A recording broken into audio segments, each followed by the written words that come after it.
we do with our heart in the trenches of our suffering? And how do we receive the comfort of a heart at rest that Paul Tripp talks about?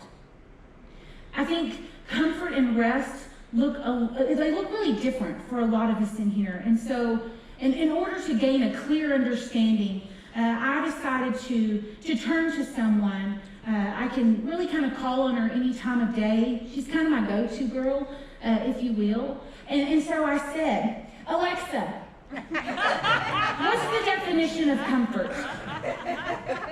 She replied that comfort is the easing of a person's feelings of grief and distress. So to my surprise, comfort has absolutely nothing to do with a really great stretchy pair of yoga pants or pretty much anything that my mama whips up in the kitchen. She defined rest as relief or freedom, especially from anything that wearies, troubles, or disturbs. So for me, it's like one of those rare moments in my house when I can actually go to the bathroom alone without one of those 4 kiddos needing you or wanting to know, hey, what you doing in there? In here?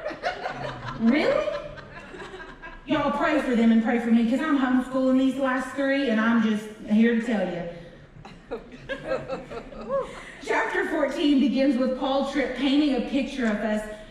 He paints a picture for us by describing suffering as an intersection. Here's what he says. He said, suffering is the intersection where life's deepest pains meet with the most wonderful blessings of grace. It's the ground where mournful cries echo alongside heartfelt praise.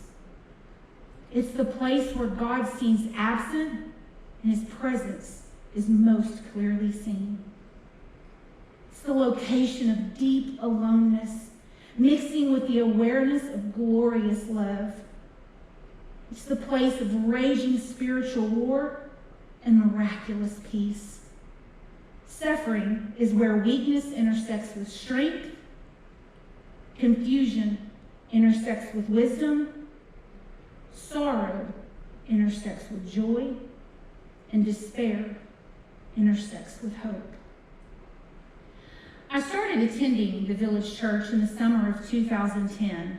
Now, this was a really unique time in my life because on one hand, things were really great. I mean, everything was awesome. I had just been reunited with someone from my past whom I loved deeply. But on the other hand, life was full of conflict, chaos, aloneness, loss, fear, denial, depression.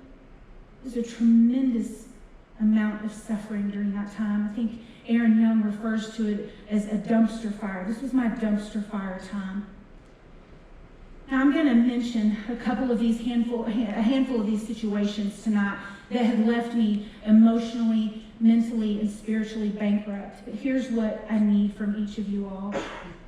Please don't misunderstand my skipping through these quickly as a lack of acknowledgement or a lack of ownership of my sin. And more importantly, if there's anything that I say tonight that causes you to pause, or you find yourself in similar situations, come find me afterwards. And if not me, maybe grab your small group leader